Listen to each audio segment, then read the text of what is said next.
watching Knockouts in 3 Counts, and we are live, obviously, with your LFA champion, Jimmy the Brick Flick. How you doing, brother, man? Hi, man. I'm doing good, man. Here at the gym, finishing up, man. Ready to do this interview. Well, tell us a little bit about that, man. Let everybody know where they can find you, and let them know where they can be watching you next. All right, man. You can follow me at Jimmy the Brick Flick on my fan page. My Facebook is all maxed out on friends. I'm on Twitter at Jimmy Flick and on Instagram at _brick_MMA.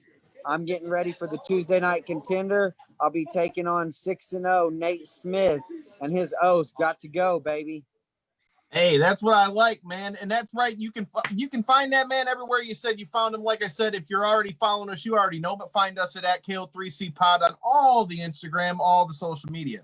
So let's talk about that first. So as we were talking about before we went on the air, one of our guests, Kenny Cross, just fought in the first fight tonight for the Dana White's Contender Series. So with your fight that you've got coming up, is this your, how long have you known about it? And did they change your opponent up at all? Because for Kenny told us that he knew before his last fight that he took here on the regional scene that they were going to bring him in. So did you know about the fight ahead of time? No, we won the LFA title and we knew to just stay ready. My opponent, Nate Smith, was supposed to be fighting JB Buys. JB Buys had some contract issues or visa issues, and they contacted me 4 weeks from whenever I fight. So early August is when they contacted me, exactly 4 weeks out. So I've had 4 weeks to get ready for this. And my boy, Matt Dixon's actually fighting Cross's brother right now. So I'm watching that as we speak, man. And Matt Dixon's from Tulsa, Oklahoma as well. So talk a little bit about that. So is he a regular training partner for you? And if so, what does that do for you having another guy who's getting his shot on the Dana White Contender Series in your camp getting ready for the same thing? No, actually, we don't train together. We actually have a few times, but he's a lot bigger than me. He trains at a different gym, but we know each other well. We support each other, and I hope the best for him, and I imagine he hopes the best for me as well. We fought on multiple cards together, and I think we're both looking to earn that UFC contract and make it one step closer for our hometown. Hey, man, that's kind of, so tell me a little bit about that. I don't know much about the Oklahoma scene. Obviously, we're based out of Detroit. Is there a lot of your guys that are coming out right now? I mean, obviously, there's a lot of guys we've seen from Oklahoma, but like, what's the scene been like over there as far as guys coming up? Because I know here in Michigan, we've had probably somewhere in the range of 7 to 8 guys in the last couple months that have all gotten their shots either on the Contender Series or a UFC Fight Pass card for maybe an LFA or whatever. So is MMA still going as hot there and as many guys getting shots with all this stuff with the fight still running out there in Oklahoma? Right now, man, not really. Our guys are just now getting into it. Our gyms are getting bigger. Our names are getting bigger here. Gerald Harris, if you know who he is, he was one of the biggest names to come out of here out of Tulsa, Oklahoma. And Josh Bryant was on one of the old Ultimate Fighters, and he was one of the biggest names to come out of Tulsa, Oklahoma. So me and Matt Dixon are hoping to be the next ones. I know that Kyle, what's his name? There's another guy that's making his way up, but he trains at AKA. Kyle Crushmer, and who's the other one?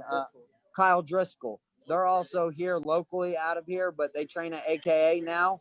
So they're making a name as well in a different organization in Bellator. But I believe Kyle Driscoll is going to be on the Tuesday night contenders here soon as well.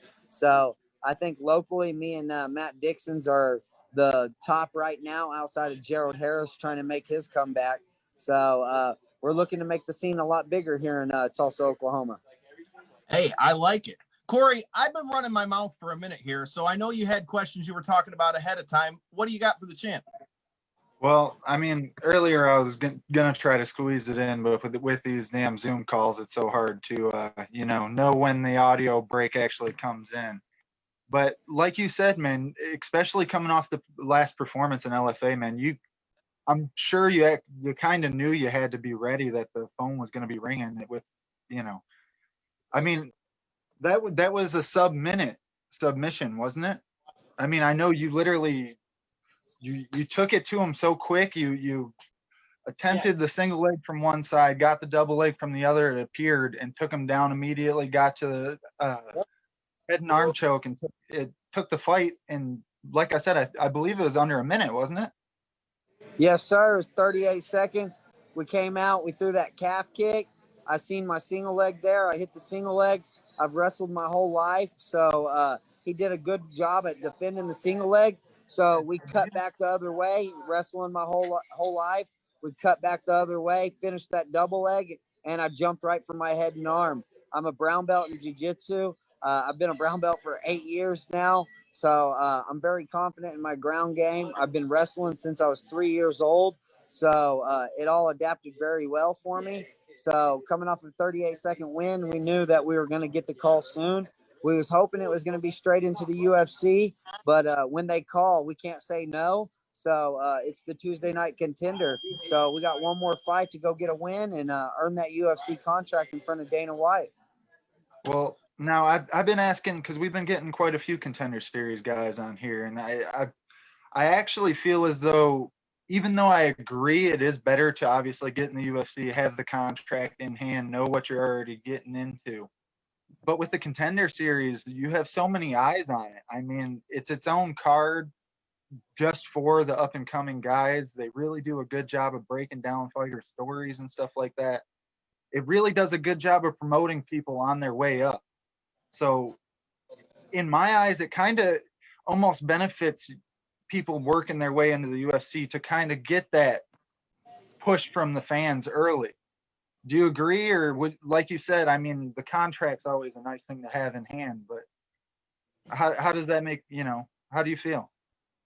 The only thing tough about the Tuesday night contender is that you go and fight and there's 5 fights. I mean, you can get a win and that does not guarantee you a UFC contract. I mean, we just seen one of the guys on LFA. He was coming off of a dominating win on the Tuesday night contender, and he still had to go back and fight for the LFA title. And he's still waiting on his call. So you never know where you're going to go from there. So you have to be exciting. I was exciting in my LFA fight. Got that win. I'm actually 3-0 in LFA with all finishes. 1 in round 1, 1 in round 2, and 1 in round 3. With one being over UFC vet Johnny Bedford at a higher weight class at 135, and Johnny Bedford's the bare knuckle world champ now. And so I've fought high caliber guys, so I feel I'm more than ready. I do think it's going to help my fan base a lot. I have over 3,000 followers on my fan page, and I'm only looking to get more. So fighting on ESPN Plus is going to be awesome. And also I get another opportunity to fight with no fans. So I'm just getting more experience, the more opportunities I get. And no matter what it is, man, I'm just excited to be able to do what I like to do for a living. Yeah. So that brings up a good question that I have for you, though. So, you mentioned, you've gotten wins over Bellator vets and things like that, but a lot of people who may not know as much about you, maybe if they tuned into LFA, maybe on UFC Fight Pass, with obviously there's a lot more people watching fights right now with, all the COVID stuff. You fought already in Bellator. You fought a few UFC vets here. Obviously you're the LFA champion. You're also the FCF champion. I mean, it's not like you haven't been winning at a high level for a while. So my question is, heading into this fight, how does your experience against high caliber opponents, such as the ones I named, how does that prepare you for that? Does that take away any of the pressure that's going to come with the Dana White Contender Series, or are you somebody who welcomes it? Man, I don't take pressure into this stuff, man. I work a full-time job. I got a 401k. I got benefits. I own my house. I got 2.5 acres. I'm well taken care of. My family's taken care of. This is just what I love to do, man. So there's no pressure for me. We just got the opportunity to make it, man. And if we don't make it, I've already made it in life. And like you said, I've beat UFC vets. I've lost to UFC vets. I'm undefeated in Bellator. I'm undefeated in LFA. That's the coach right there, baby. Hey, the man behind the plan. So I'm super excited just for the opportunity with no matter what happens. I love the experience. I love the grind of this sport.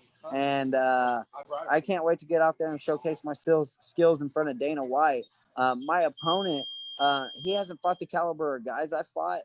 My opponent's combined record is 140 wins and 69 losses compared to his 22 and 17, I believe, is what his opponent's combined record is. But he trains out at a very good gym where he trains at Team Elevation.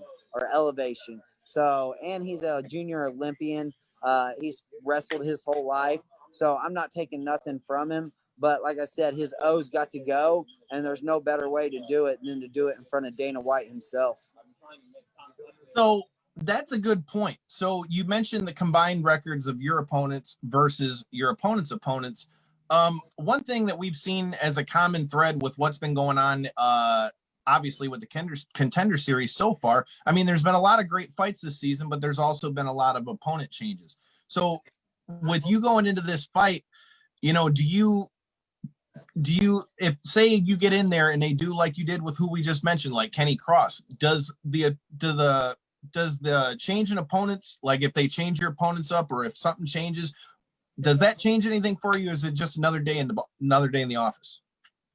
Yeah, man, it's just another day in the office, man. Either way, whoever I get in there with, we're trying to punch each other in the face. We're trying to get a win, and we're trying to just get one step closer to our dream of making it to the UFC.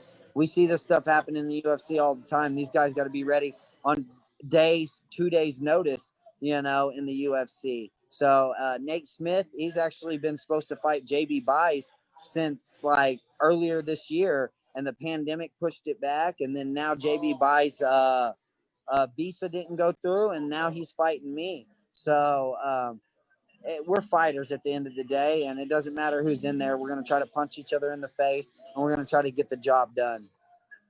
All right. So as obviously you're trying to make your way into the UFC, I'd love to hear, you know, your thoughts on the division. Obviously you're the flyweight champion for LFA and things like that. For those of you who watch the sport, you all know that Henry Cejudo just stepped down over there. What are your thoughts on the flyweight division as a whole? Because for most people that watch the fights, you know, I mean, the lighter guys are always sometimes more fun to watch because of how much more output they have and things of that nature. What are your thoughts on the flyweight division now that things are opened up? Do you think that this creates more opportunity for a guy like you who's on his way in, maybe to be able to get more fights? Because people seem a little bit hesitant to fight right now, obviously with COVID and, you know, the different training style and all that. Do you think that this presents more opportunity for you to get more fights in a hurry? Oh, yeah, most definitely. Look at Brandon Royval, the LFA champ before me. He got a short notice fight with Tim Elliott, and he won that fight. Now he's currently ranked number 11 after his first fight in the UFC. Now he's fighting the number 8 guy in the UFC, and it looks like he's going to be on a pay-per-view card. So, I moved up to 35 a couple times because I thought the flyweight division was going to be cut. So now that the flyweight division is solidified, I'm super happy that Cody Garbrandt is moving down to fight, because Cody Garbrandt brings a whole different fan base to the flyweight division. I don't think he's going to win the flyweight title, but I do think it's going to bring more fans to the flyweight division. So I think that was a smart move for the UFC. I'm super excited that they did that.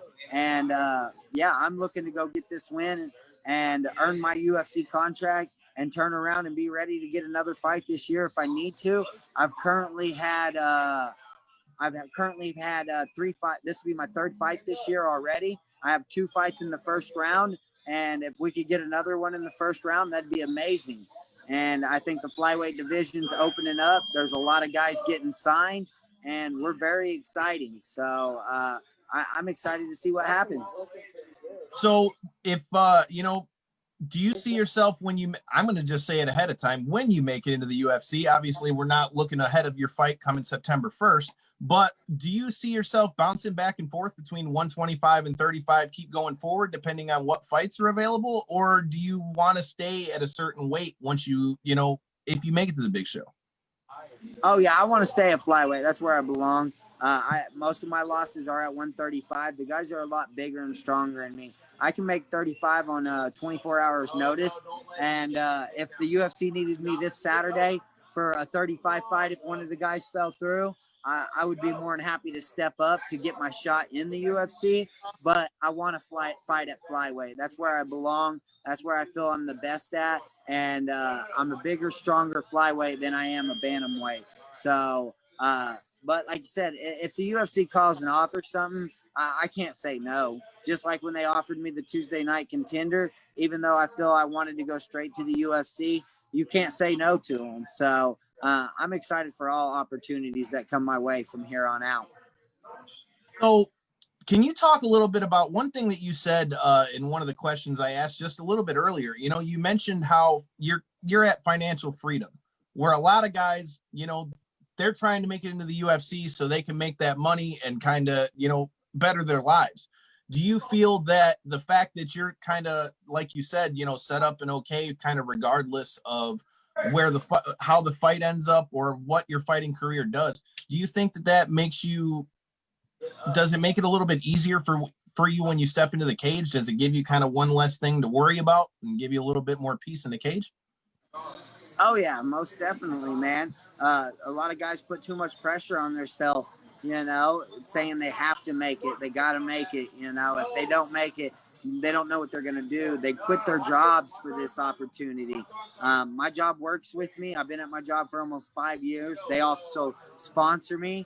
I told them last week I head out to Vegas next week, and I'm going to be out in Vegas for a whole week before I'm able to come back and go back to work. And my job was 100% okay with it. So I love my job, Tulsa Plastics, and we've been putting out plastic like crazy. And I'm in the plastic industry, so we've been super busy with this pandemic, but I'm very thankful for my job because we were able to stay open during the pandemic. I didn't have to worry about hurting for money. And they also let me fly out to Sioux Falls, South Dakota and fight for the LFA Flyweight title. So, yeah, I mean, I can't be more excited than all my opportunities that come my way. And I can't be more excited for my job for all the support. So that brings up a good question of itself. Like you mentioned in the beginning of the show, you know, you were talking about your following, which I found out real quick in a hurry when we were trying to promote this thing, just how many guys and girls that you've got, you know, supporting you, you know, in these fights. Because I mean, as soon as we announced that we were going to bring you on this week, I mean, social media blew up pretty quick. So, I mean, you've done a good job, you know, putting yourself out there with social media and that kind of stuff. You know, as you go forward in your fight career, you know, you mentioned that you're working full time and things like that. How much, for me anyways, and the reason I bring this question up, I work for the post office. So like you guys, we're not shutting down. There ain't no way we're shutting down. We're open 24/7. So do you think having a job like that does that help you at all going into fights? Because I would imagine, you know, with as busy as you guys are talking, that's kind of got to put your mind, you know, on something else other than the fight. Obviously, you're getting closer to fight week, which I'm sure that changes it. But, you know, with you still working, does that help you a little bit? Because I feel like a lot of guys we've been bringing on, they've talked about the mental strain that training right now has brought on them with all the COVID stuff. Yeah, I mean, it gets mentally tough, man. That's for sure. But yeah, the more supportive everybody is, like my following and everything. When I fought in LFA, we had multiple watch parties back here in Tulsa. I sold over 140 fight shirts locally and even some in a couple states where I shipped out. I have a lot of sponsors. I have a lot of supporters. And it motivates me to push harder, especially at nights like today when I came into the gym. I wasn't feeling the best, but when I got in here and started putting that work in, I knew I had to give it everything I got. There's no reason to be in the gym and not give it 100%. If you show up, might as well give it everything you got. That's what my dad always told me. It's kind of pointless to come in and just lollygag. If you're here, put the work in, do it, you know. And with my support system and everybody that helps me and supports me, it just motivates me more. My job, they let me off work whenever I need to leave work, and it helps me mentally a lot. So I feel I'm a lot mentally tough than a lot of these guys. And growing up as a wrestler, it's helped me with my work ethic. I have an amazing work ethic, and that's what helps me push in these fights. And that's why I was able to finish Johnny Bedford in the 3rd round. If you go back and watch that fight, we had a good 1st round, 2nd round, but I seen Johnny was breaking. And then the 3rd round, I pushed as hard as I could. I got that submission, and I put him to sleep. And I earned the biggest win of my career. So now we're still on that grind. I've been in this sport for over a decade as a professional. So I'm ready to go out there and showcase all my skills. I'm more mentally tough than anybody I feel in the flyweight division, and I'm ready to show it. So Johnny Bedford is a name all of us here in Michigan know very well because he's fought a lot for WXC, and you know him and past guest of our show who just made his UFC debut a few weeks ago, Justin James, had quite the thing going on here as well. So you mentioned with you being from Oklahoma, what are things like down there? I know here in Michigan things are pretty much still kind of like they're shut down, but they're not shut down. So how hard was Oklahoma really hit with all this stuff with the pandemic and all that? And what's daily life for you guys like right now with things starting to open up a little bit? Man, yeah, we were shut down for a little bit. We had our gym shut down. The gym I'm at right now, though, we opened back up a couple weeks after the pandemic, so we was able to get over here and get the work in. A lot of us are wearing the mask in Tulsa. Everybody, it's not recommended. It is it's executive order. Yes, basically, yeah. So we all have to wear it. Like when I go into Walmart and everything like that, everybody's wearing the mask. I wear the mask at work all the time right now. So it's kind of turned into a daily thing of having to wear the mask. We are pretty opened up with restaurants and stuff like that. We just have to wear the mask. And my kid even went to a birthday party at a jump place the other day. So we're getting back to opening up pretty good. Just they recommend everybody wearing the mask right now. So I just hope everything will be over with soon, and it'll open more doors for some of us fighters. And we even have shows going on here in Oklahoma right now with fans. The regionals? Yes, we just had one on UFC Fight Pass called XFN. They had that heavyweight kickboxing I tournament. saw that. A friend of mine fought for them.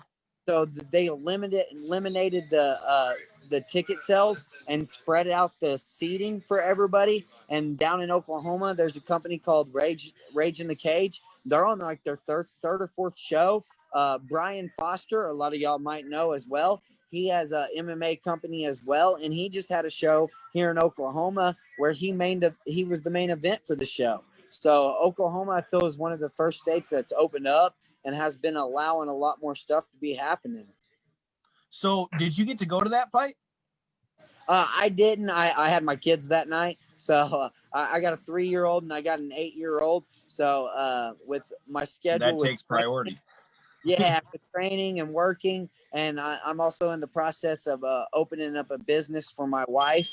She's a nail technician. So we got to kind of work our schedule together. She graduated school. So we really work together with each other, and she follows me in my dream and I'm following her in her dream. So I didn't get to go, but I did watch it on UFC Fight Pass. But yeah, Oklahoma has opened up to have some shows, and I was actually hoping the UFC would come back here. They were trying to come here when the pandemic first hit, and they were going to go to the casino because it's on tribal land, and right. They were going to have a show until it got shut down by whoever shut that down. So yeah, Oklahoma's opened up pretty much a lot. So that brings a very good question. So you mentioned that you guys are already running fights. I know here in Michigan, Matt Frendo, who's another past guest of the show, he's the one who runs Lights Out Championship here. Lights Out's been on a lot of the big ones just like that. That's where Kenny was fighting, you know, ahead of getting his shot with the Contender series. I know that I just heard probably week and a half ago, they're getting ready to run fights here. They said it's going to be an empty arena thing. Obviously, like I'm sure it may have been something similar in Oklahoma, but you said they had fans. Here they're talking about running them. But if I'm not mistaken, the guidelines that they have laid out so far is that we can run fights, but amateurs can't fight. And in order for them to run fights, it's still got to be like very social distance and stuff. So the fact that you guys are already getting fans back in there is a huge step. Yeah, man. Like I said, and there's been multiple shows with fans already. I think the first one was back in August where they had fans. So There's been, like I said, 4 or 5 shows with fans. I know it's a limited amount of fans, and there's amateurs fighting as well. We even got some guys going to fight in some smokers this weekend that have fans as well. Some of our amateur Muay Thai guys. So I hope everybody else starts to follow, and I hope the pandemic starts fading off. But I feel like it's going to be around until about November, until the election, and I think so. We'll see what happens. So yeah, I have to agree with you on the whole November part. But while we're on the topic of the whole COVID and everything, are you nervous at all coming into the Contender Series fight? Going through, I'm sure you're going to have to go through some type of quarantine and testing going into the fight. Does that make you nervous whatsoever, or have you done any testing before you plan on leaving? What's kind of the role on that? Do you know? We got tested up in Sioux Falls, South Dakota. When I got there, and the UFC just contacted me. They're sending me a COVID test, I guess, that you can do, and you send it back off to them, and then they'll get it checked. That worries me more than anything. Yeah, for me to put all this work in, and then for a COVID test to come back and screw up my opportunity would be the worst feeling in the world. But I feel everything happens for a reason. So no matter what happens, we're just going to take it on the heart and go with it, but we hope for the best. I hope Nate Smith and his cornermen are good to go. I hope that I'm good to go and my cornerman's good to go, and we're able to head out there next week. And I head out there a week early to do my media and stuff, and then I'll be out there until fight night. So I'll have a week to adapt to the altitude. So I'm excited about that. And I'm just excited for the opportunity, man. Win, lose, or draw, I'm coming with everything I got. And the end result is I want to earn that UFC contract, and I want Dana White to be on his feet. That's what I want, man. I mean, I want me and Nate to go to war, and I want us to excite Dana, and I want us to show that the flyweight division is a division to be reckoned with. Well, I think your last performance really showed that, and I think that's exactly why they picked you for this spot, is to kind of put a good shine on the division itself. And one more thing I wanted to preference was you got another planned list of sponsorships for after the fight. I noticed that kind of went a little viral for you after the fact of your last fight. Unfortunately, with the Tuesday Night Contender, we're not allowed to do that, man. It's like in the UFC. We're not allowed to sponsors. But if you watch my social media, that's all I do. I give sponsor blasts, and I don't know why more fighters don't do that. Social media is free advertisement. So you need to take advantage of it if you're a fighter and advertise your sponsors as much as possible. My sponsors support me a lot. They've taken great care of me to help me where I'm able to take off work, be able to afford to take off work. The gym I'm at right now is literally 45 minutes away from my house. So when I leave here, I got a 45 drive home. I make that drive 4 times, sometimes 5 times a week. I also live about 30 minutes from my job. So the gas money, the wear and tear I put on my truck, thanks to my sponsors, they help me out a lot with that. Also with my privates. I got privates with my striking coach, privates with jiu-jitsu coaches. So it costs money to be able to do all that. And if I didn't have all my sponsors that supported me, it'd be a lot harder for me to make it in this sport. So you just hit on something that it's something that we've talked about a lot here, and it leads into a question I'm going to ask you after this. But obviously, as we mentioned when we were talking before we went on air, our show covers pro wrestling and MMA, and that's one of the biggest things we've heard from the wrestling end. I, for the life of me, can't understand why when, you're bringing a guy on the show or he's got a fight going on, social media, even though it's one of the biggest tools you have, I feel like goes underutilized by a lot of the guys that we're seeing in today's MMA game. Let's talk about that, though. So obviously we know you like to fight. We know you like to be around your kids, and rightfully so. But when you're not in fight camp and you're not hanging out with your kids, what does Jimmy the Brick Flick like to do in his free time, man? Are you a Call of Duty guy, a Warzone guy? Do you like to go hunting? What are you doing when you're not in the cage, bro? Man, that's the thing, dude. Being a family man, a working man, and trying to chase my dream. that's what I do, man. If I'm not with my family or working, I'm in the gym getting that training in. I like to hang out with my buddies. I'm not a big drinker or anything like that. So most of the time, besides hanging out with friends and family and doing little stuff like that, I don't have time to do anything else. So my hobby, when everybody asks what's my hobby, is my hobby. Training is my hobby. I don't have time for nothing else outside of that. With as busy as I am, and also with my wife, I just like to support my wife as much as she supports me. And I love spending time with my girls. They know that Daddy likes to pow pow. That's what. So I haven't forced it on them yet, but my 8-year-old does want to do Muay Thai. So we're going to get her over here to start doing Muay Thai here soon. We had her in gymnastics, but gymnastics just wasn't for her. So it didn't work out for her. So now we're about to try to get her over here to do some Muay Thai. And maybe that'll turn into a daddy-daughter thing. And if it does, awesome. I'd be happy for it. But if not, I'm not going to push it on my girls at all. So I love that, because that brings up something that I've said, because I have a little sister who's about 5 years younger than me. I started boxing when I was about 13 or so. So I have pushed for my sister to train in some form of martial arts, whether it's jiu-jitsu, boxing, whatever, just so that she had, like that base. For you as a father, what do you think are the biggest benefits for your kids, like getting to train? And for me, one of the biggest reasons I'm an advocate for it is because I feel like it also, curbs a lot of stuff with bullying. If somebody knows they got something to look forward to, they're going to be a lot less likely to fuck with you when, they know they might get a fist to the mouth. So for you as a having, children, what do you think the importance is of self-defense for kids in 2020, man?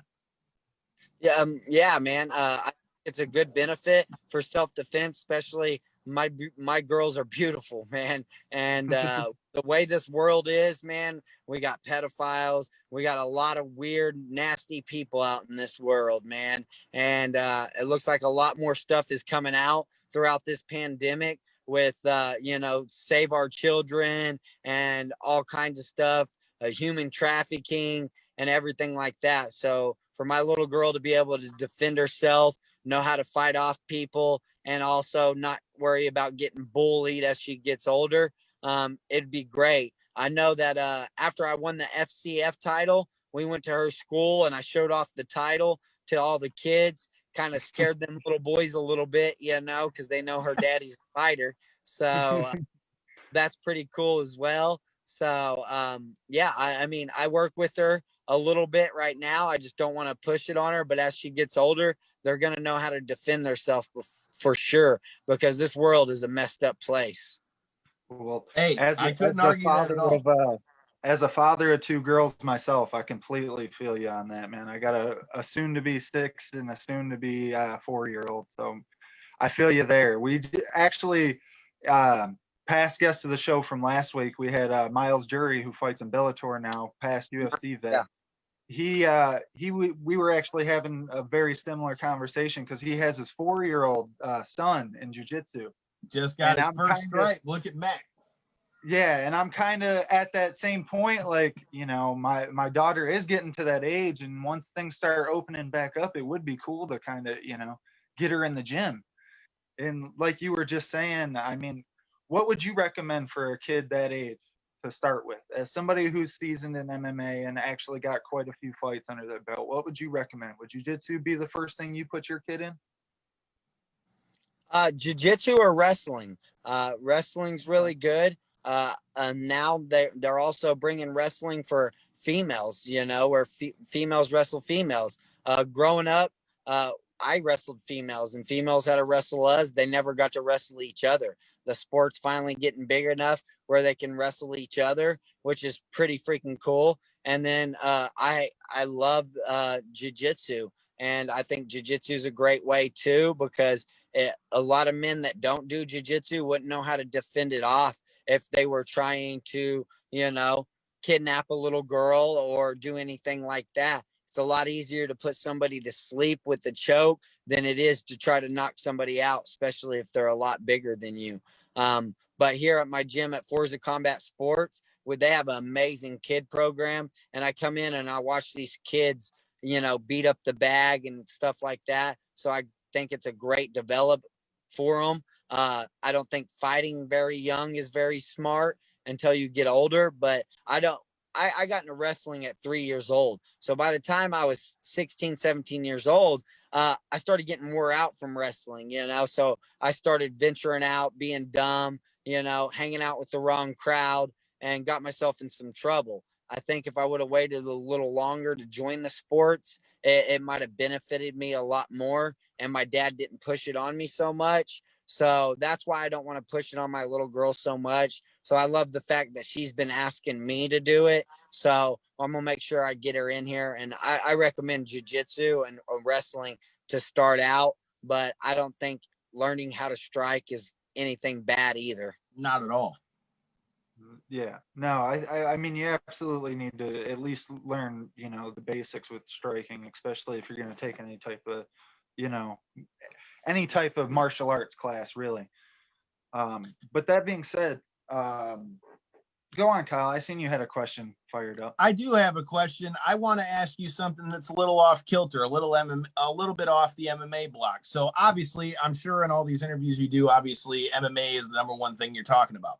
As I mentioned, our show also covers pro wrestling. So does Jimmy the Brick Flick fuck with wrestling at all? If so, was it any of the older stuff? Was there any favorites, anything like that? Have you ever been a wrestling guy at all? Earlier when I was younger, I've actually got to go to a show here in Tulsa, Oklahoma. I have Chris Benoit's signature on a piece of paper still to this day. It's terrible what happened with him and his family. But I got his signature. I got to watch The Big Show live. I got to watch Rob Van Dam live when I was younger. I'm not too big of a fan now. I think I've ventured away from it, especially having two little girls and they're kind of, not into that stuff. They don't even like to watch MMA with me. My wife will watch it a little bit because, I'm always trying to watch the pay-per-views and go and watch UFC fights. But I have a whole family of females. So I got to watch all the Barbies and do with all the kiddie shows a lot. Nothing against wrestling. I think it's a great sport. I ain't got nothing against anybody that does it. I've trained with a few guys that actually do it themselves and also want to do that as a career. So I highly support them just like they highly support me. But it's just not nothing I try to tune into like the Tuesday Night Contender or the UFC fight at all. So let me ask you about that.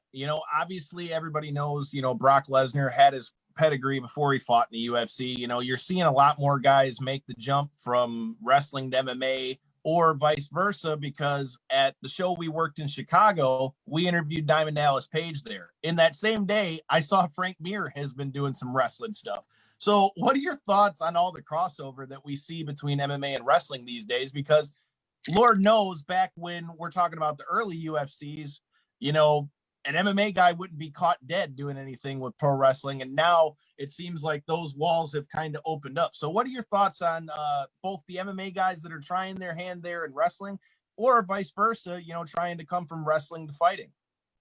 I think it's great, man. And you got to look at it as a money aspect too, because if you look at WWE fighters coming to MMA, they've already been successful in WWE. So they go into MMA, bring their fan base, and it helps them with the money. You look at Matt Riddle, he's in WWE now as well. And if Frank Mir's getting into it, I know Cain Velasquez got into it as well. Well, he's Cain signed Velasquez, with WWE. Yeah. So you look at that, man. I think more MMA fighters are going to it based on the money aspect because it probably pays way more money than what we do in MMA. And in MMA, if you come over from WWE, it's easier for you to make more money, especially if you have a bigger following. So I think it goes both ways. And no matter who you are or which one you're trying to go to, I think it's great for the sport on both aspects. Yep. Great answer. I think it's a real good transition for a lot of the older fighters too. I think that's why you're seeing it pop up a lot more with some of the older guys, is you're seeing like you said, they're taking some of their fame almost and kind of transitioning it to something they may have had a passion for throughout their career. So Yeah, sure. that brings up a good question too. As you mentioned, I mean, obviously, getting ready for a fight, this is something that's different than what you're used to, obviously, with it being under the corona condition and things like that. As we go into this fight, are you somebody that has a lot of pet peeves for fight week? Do you have like any sort of like rituals you do or anything like that? The reason why I ask is because we have a segment on the show called Locker Room Etiquette. We've gotten different things from everybody from Booker T and everybody else. So for Jimmy Flick, as you get ready for a fight, what does fight night look for you? Are you a guy that likes to go seclude yourself? Are you a guy that, likes to be around a bunch of people? Like what does fight week and fight day look like for you?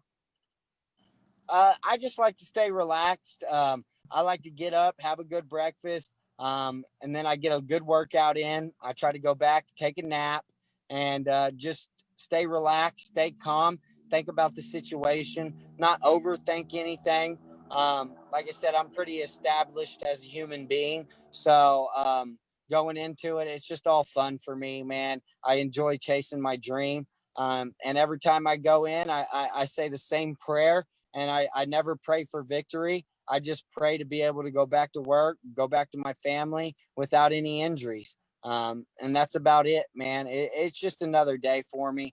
This will be my 20th professional fight. I have 7 amateur fights. I have 2 pro boxing. I have 2 pro kickboxing, a pro Muay Thai. So I fought in all sports. I've even grappled as a professional grappler. So the nerves don't bother me much anymore. It's just another day in the world, man, for me. But I just like to stay relaxed and go out there, have fun, and hopefully come out injury free. That's the main goal. All right, Corey, we're getting towards the end of our time, so I'm gonna let you get your crack. You got anything else for the champ here? Yeah, man. I just was incredibly I'm at a loss for words today. A long day at work, just like you were saying earlier. But you had an incredible performance, man, in your last fight, man. It really, I think that really popped a lot of eyes on you. Like you said, you're a multiple time LFA vet. You were doing really good in the promotion before that, but to do what you did in that last fight and just come out and completely dominate in a fight that a lot of people, it seemed like, especially the commentary crew, was kind of doubting you going into it. And just the amount of eyes that grabbed for you and the ability to turn that around so quick, I really hope the best for you in this Contender Series fight, because I think you could really do something good with the amount of promotion they could do with that. Yeah, man, I appreciate it, man. I do too, man. Fighters don't promote like me. LFA took great care of me. They know how I promote them. I tag them in a lot of stuff. I'm very active on social media. I feel more fighters should, and not enough fighters are. I stay locally here with my gyms. I support the gyms that support me. I don't need to go train and spend all this money to train at high level gyms just to say I train with these big names. I'm going to make my name from here locally. I want to get bigger and hopefully give back to my city, and let people know, my story as I grow up. I wasn't a wealthy little kid. I had a lot of older brothers and sisters. I was poor growing up. My family were in and out of drugs. I stayed away from it, and I'm still chasing my dream. I feel I've already accomplished a lot, and I'm happy with what I've accomplished, but I'm not done accomplishing everything yet. So hopefully we go get this win, and we get this UFC title, and the story just keeps going. I mean, I couldn't have said it any better myself, man. We're looking forward to seeing you fight here in the UFC Contender Series. I got 2 last questions for you. So since we're on the Contender Series, what are your last thoughts for your opponent? How do you see the fight going? And if you have any last words for him, feel free to let him whip. Man, I just want us to bring all the smoke, man. Bring everything you got, man. I know he will. He's a hard fighter. He's a hard trainer. We both got that wrestling grind. So I don't see anything short of an amazing fight. When I predict the fight, I predict a finish. It doesn't care how. I do not like going to the scorecards. Out of 19 fights, I've only seen the scorecards 3 times. 2 of the times I beat the same guy twice, and one of my losses, I dominated the guy. It's on UFC Fight Pass on King of the Cage, and I took him down and dominated him every round, but it was in his hometown of Albuquerque, New Mexico, and I lost by a decision somehow. So ever since that fight, I have not seen the scorecards, and I'm going to do everything in my power to make sure I don't go to the scorecards on September 1st, especially in front of Dana White, because I'm pretty sure that's one of the hardest things to do is to get a contract when you go to the scorecards, unless it's just an amazing fight. So if it does go to the scorecards, I hope me and Nate throw down just like Tony Kelly and his opponent did to start out the UFC fight card, So no matter how the fight goes, I just want it to be fireworks. I want me and Nate to show up. And I feel like no matter who wins, I hope one of us gets the contract, and I hope it's an amazing fight. Hey, I like it. And since you mentioned that you love watching the Contender series and all the fights, I got to get your quick thoughts just as a fight fan. First of all, what were your thoughts on the DC Stipe fight? And obviously, I don't think anybody saw what happened with O'Malley coming the way it did. So what are your quick thoughts on those fights? And who do you got in the fight that's coming up, actually, the day after my birthday, in Israel Adesanya defending his strap again? And do you see him fighting, do you see him kind of mixing it up? I know there's been talk with him and John Jones, but I know they just said he vacated the title. So what are your thoughts on both of those situations? Yeah, with the O'Malley fight, man, I'm just curious if maybe the guy cuts too much weight to 35 and maybe it affected his bones. That's why maybe the leg kick, caused some nerve damage when he got kicked. So some fighters, based on your build and stuff, you got to find the right weight class for you, and the DC fight, I think the first round started out great. I think the second round, he got a little comfortable, but then when he got dropped, everything changed. I think the decision was correct. I think Stipe earned it. I'm excited to see him and Francis fight again, because Francis Ngannou has been on a tear.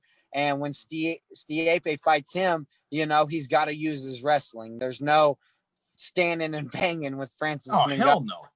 No matter who you are. So I'm excited about that. And the Adesanya and Costa fight, I honestly think it's going to work against Costa, because Costa goes straight forward and Adesanya's long, and he likes to use his defense to land his strikes. And I think that's going to work out in his favor. I think he should stay at 85. He's still early in his career. Agreed. There's no reason to go up or do anything like that yet. And I think John Bones Jones, I love the guy, but he's kind of hurting himself, So I don't see him getting the heavyweight title shot anytime soon. I honestly see him going to Bellator. And every time we see these guys go from UFC to Bellator, it has not been good. So I think they lose a lot of their love. And I think they're going to Bellator based on the fact that they can support sponsors and make more money. So it's more of a money decision than chasing your career. I mean, he's been the light heavyweight champ forever. Technically doesn't even have a loss. His one loss was wrong. And he dominated Matt Hamill. So I think he's just going to go to Bellator for the money. And that's all he's chasing now is money fights. He's not chasing to solidify his legacy. His legacy. Exactly. So I think it's changing him, So, but I'm excited to see what happens. And I'm really excited for that Adesanya versus Costa fight, because if anybody can put Adesanya out, it's going to be Costa. Hey, I like that. See, now that's an angle to this I haven't looked at. I thought about Jones going to heavyweight or even fighting again at light heavy, because I feel like some of it's kind of smoke and mirrors. But I didn't think about him going to Bellator simply for the fact that I just find it hard to believe that the UFC would let him go. Because one of the things that was a big story for me with UFC 252, Corey, you can attest to this because you were watching it with me. My first thought when Sean O'Malley lost was, damn, does that screw the UFC? Here's why. Because as many people know, obviously John Jones hasn't been fighting that often. Conor McGregor hasn't fought in how long? Ronda Rousey went to WWE. Sean O'Malley was arguably the biggest name that they had as far as just people knowing who he was and people want to see him fight. And with having him lose, when you build him up against a guy like Chito Vera, who wasn't any slouch either, you got two guys that are both on their way up. Now it's going to be real interesting, and I think we're going to see what Sean O'Malley's really made of, because we're going to see if he can come back and fight like he was before, or does losing like that in a way that was maybe a little bit out of his control by getting hurt, does that shake him? I mean, hey, that makes for a lot of good fights. I think Adesanya is going to win this fight as well, Corey. I think you'd probably agree, and you'll have to stay tuned to our picks so you don't miss it. Before we let you get out of here, man, one more time, throw out your social media and let everybody know where they can find you, and when and where they can watch you fight on Dana White's Contender Series. Yes, y'all can follow me on Twitter at Jimmy the Brick Flick, or on Twitter at Jimmy Flick. You can follow me on Facebook, social media, my fan page, Jimmy the Brick Flick. I have over 3,000 followers. My actual Facebook, Jimmy Flick, is maxed out at 5,000. So if you can just go give me a follow at Jimmy the Brick Flick, I'd really appreciate it. I do giveaways all the time, always signing posters, giving gloves away, whatever I can to get more fans. And then my Instagram is _brick_MMA. So I appreciate everybody that follows me. September 1st, tune in. I'll be fighting 6-0 Nate Smith to earn that UFC contract. Hey, man, and if tonight's tonight's been a big night for us over here at Knockouts and Three Counts. Kenny went and picked himself up a dub on the Contender Series. Past guest of the show, Rohit Raju's over here winning X Division titles, and I'm calling it right here, right now. My man Jimmy Flick is going to go get himself a fucking contract come September 1st. We bring titles over here at Knockouts and Three Counts, and that's why you need to be subscribed so you don't miss any of the great content. Shout out to everybody that watches us, whether it's Facebook, YouTube, Instagram, Apple Podcasts, Google Play, Spotify, all them motherfuckers. You can find them all at ko3cpod.com. And Jimmy, I just want to thank you so much for your time, brother, man. You already know we're going to be tuned in watching you. And hey, like I said, from now on, man, you're family. So we're in the corner. Like I said, good luck come September 1st, brother, man. I thank y'all. I appreciate y'all having me on. I appreciate the support, and I can't wait, man. Hey, stay tuned, man. We'll definitely bring you back at some point. Yes, sir. Thanks for coming on, brother, yet again. Best of luck, man. Can't wait. Thanks, guys. I appreciate it. Y'all have a good night. Likewise. Yeah, well, Corey, Jimmy Flick, man. And like I said, until you see us next week and in the in-between time, thank you guys for watching us once again here at Knockouts and Three Counts. And until next time, Corey, there ain't nothing left to say. So, peace. Later.